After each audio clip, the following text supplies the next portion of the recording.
اور آپ کو لوریاں دے کر سلائی اور آپ کو ادھر سے ادھر لے کر ٹہرایا۔ نبی علیہ السلام نے جب حضرت شیمہ کے بارے میں سنا تو زمین پر بیٹھے ہوئے تھے، فوراً اٹھ کر کھڑے ہو گئے۔ آقا کی کملی زمین پر گر گئی۔ نبی علیہ السلام نے فوراً صحابہ کو حکم دیا کہ جاؤ شیمہ کی ہتھکڑیاں کھول دو، اور اپنی کملی دیتے ہوئے کہا کہ شیمہ کے سر پر یہ کپڑا ڈال دو۔ جب حضرت شیمہ آئی، محمد الرسول اللہ صلی اللہ علیہ وسلم نے ان کو بٹھا کر کہا کہ تم میری بڑی بہن ہو۔ شیمہ میری بہن بتاؤ کہ تم بچپن کے اندر میرے ساتھ کس طرح محبت کا سلوک کیا کرتی تھی۔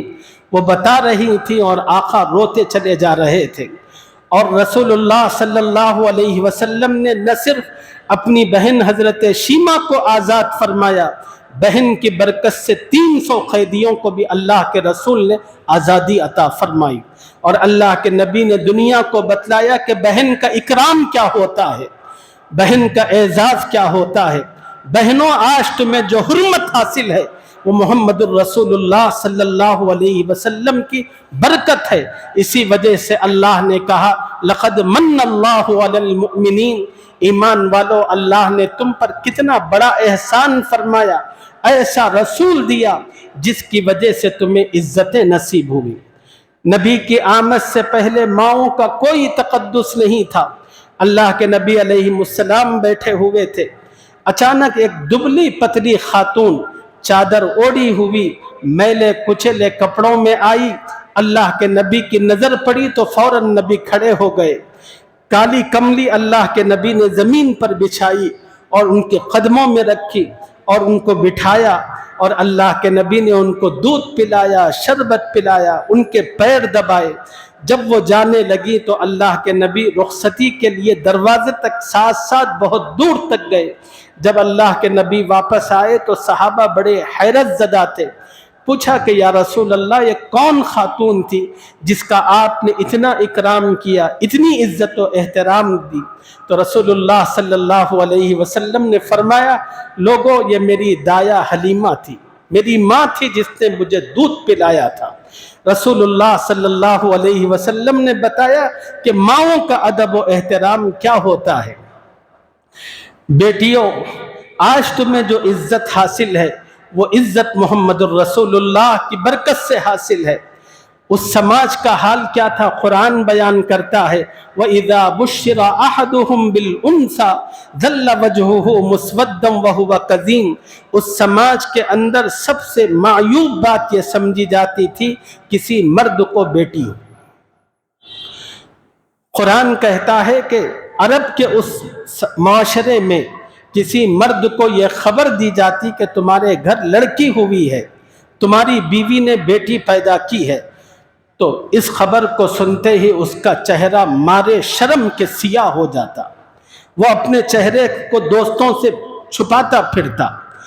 اس دور کے اندر کسی کو داماد بنانا بڑی معیوب بات سمجھی جاتی تھی، کسی کے نکاح میں اپنی بیٹی کو دینا انتہائی ذلت آمیز کام تصور کیا جاتا تھا، اور آدمی اپنے چہرے کو دوستوں سے چھپاتا پھرتا تھا اس وقت تک جب تک کہ جس چیز نے اس کو چہرہ چھپانے پر مجبور کیا ہے اس چیز کا نام و نشان مٹا نہیں دیتا، وہ تب تک لوگوں کے درمیان نہیں آتا تھا۔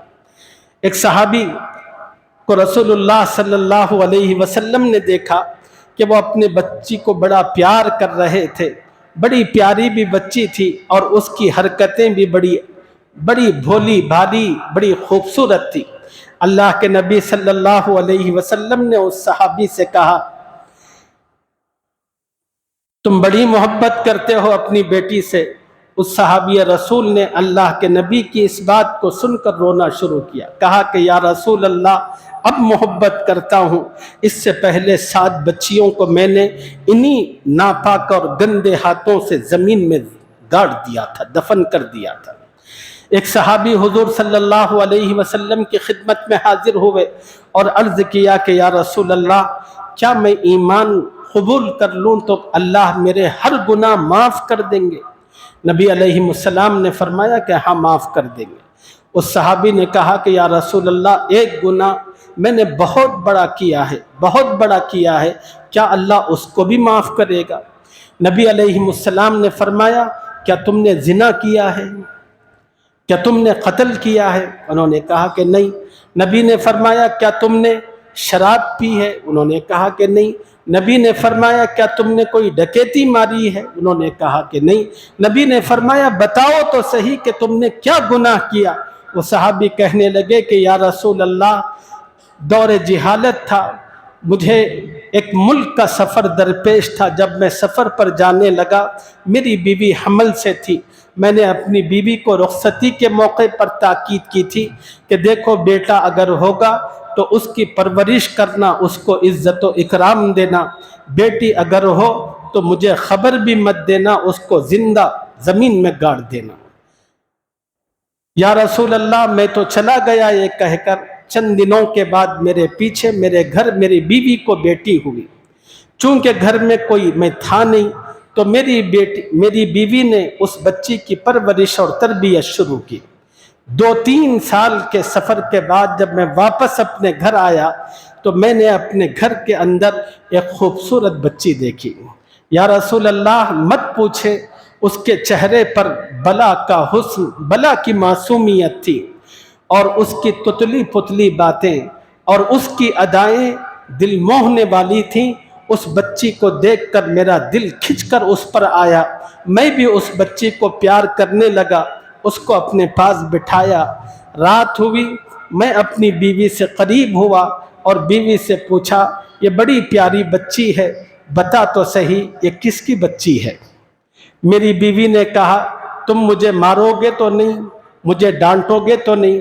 میں نے کہا کہ نہیں۔ تو اس نے کہا کہ یہ آپ ہی کی بچی تھی، آپ کے سفر پر جانے کے بعد مجھے پیدا ہوئی تھی اور میں نے اس بچی کی پرورش کی۔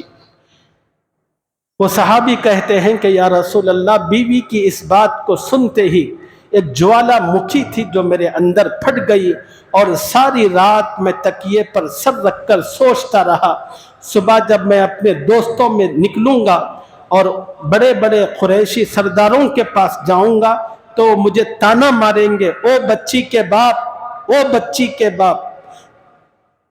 یا رسول اللہ میں سوچتا رہا کہ کیا کروں، اور میں اس ذلت کے ساتھ دوستوں میں جانا نہیں چاہتا تھا۔ میں نے کسی نہ کسی طرح وہ رات آنکھوں میں کاٹ دی۔ صبح ہوئی تو میں نے بیوی سے کہا کہ بچی کو نہلاؤ دھلاؤ، میں اسے اس کے ماموں کے پاس لے جانا چاہتا ہوں۔ میری بیوی بچے کو نہلانے دھلانے گئی، میں نے دوسری طرف کدال لیا اور رسی لی اور باہر لے جا کر چھپا دیا۔ بچی نہا دھو کر آئی، میں صبح صبح اپنی بچی کا ہاتھ پکڑ کر اپنے گھر سے باہر نکلا۔ یا رسول اللہ وہ راستہ بڑا سنگلاخ تھا اور پتھریلا راستہ تھا، قدم قدم پر نوکیلے پتھر تھے۔ میری معصوم سی بچی تھی جس کے پیر میں چپل تک نہیں تھے، وہ چلتی رہی، کچھ دیر کے بعد کہنے لگی بابا پیروں کے اندر پتھر چبھ رہے ہیں۔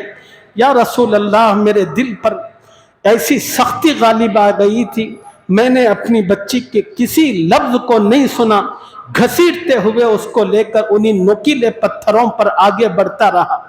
پھر چلتے چلتے یہاں تک کہ جنگل کا سلسلہ شروع ہوا۔ جب درمیان میں پہنچا تو میں نے اپنی بچی کو روک دیا، وہ کدال جو تھا میں نے اس سے زمین کھودنی شروع کی اور گڑھا اچھا خاصا کھد گیا۔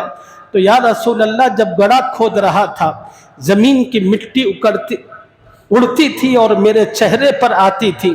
میری معصوم سی بچی آتی تھی، اپنے کرتے کو اٹھا کر میرے چہرے کو پوچھتی تھی، کہتی تھی کہ میرے بابا اتنی محنت کیوں کر رہے ہیں آپ؟ یا رسول اللہ میرا دل اتنا پتھر کی طرح ہو چکا تھا، مجھے اپنی بچی پر ذرا بھی ترس نہ آیا۔ جب گڑھا اچھا خاصا کھد گیا میں نے اپنی معصوم سی بچی کو بال سے پکڑا اور پوری قوت کے ساتھ گڑھے کے اندر پھینکا تو میری بیٹی روتے ہوئے فریاد کرنے لگی کہ بابا کیا کر رہے ہیں؟ آپ نے تو کہا تھا کہ مجھے ماما کے گھر لے جائیں گے، کیا ماما کا گھر یہی ہے؟ بابا آپ مجھے مت ماریے، آپ کو مجھے پالنا نہیں ہے تو جنگل میں چھوڑ دیجئے، جنگل کے درندے اور پرندے مجھے پاڑ کھا کر چیر کر ختم کر دیں، بابا آپ مت کیجئے۔ یا رسول اللہ ایسی وحشت غالب تھی، میں نے بڑا سا پتھر لیا، اپنی بیٹی کے سینے پر رکھا اور پھر میری بیٹی روتی رہی اور میں نے مٹی ڈالا، اس طرح اس کو زندہ درگور کیا۔ یا رسول اللہ وہ تو حیوانیت کا زمانہ تھا، اللہ نے آپ کو بھیجا تو پتہ چلا کہ بیٹی کیا ہوتی ہے۔ یا رسول اللہ آپ نہ آتے تو بیٹی کی قدر و قیمت کا احساس نہ ہوتا۔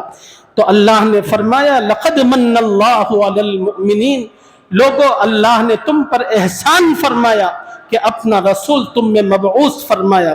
جو معاشرہ جہالت، پستی اور اخلاق کی گراوٹوں کو چھو رہا تھا، اللہ کے نبی نے مختصر سے عرصے میں اس سماج کی کایا پلٹ دی۔ جو زمین کی گہرائیوں میں تھے، اللہ کے نبی نے ان کو آسمان کی بلندیوں تک پہنچایا۔ یہ اللہ کا احسان ہے جس کا تذکرہ قرآن کی اس آیت میں کیا گیا، لقد من اللہ علی المؤمنین۔ اسی پر میں آج کی اس جمعہ کی گفتگو ختم کرتا ہوں۔ اللہ سے دعا فرماتا ہوں اللہ تعالیٰ اس عظیم احسان کی قدردانی کرنے کی مجھے بھی اور ساری امت مسلمہ کو اپنے کرم سے توفیق اور سعادت عطا فرمائے، آمین یا رب العالمین۔ وما علینا الا البلاغ۔ السلام علیکم۔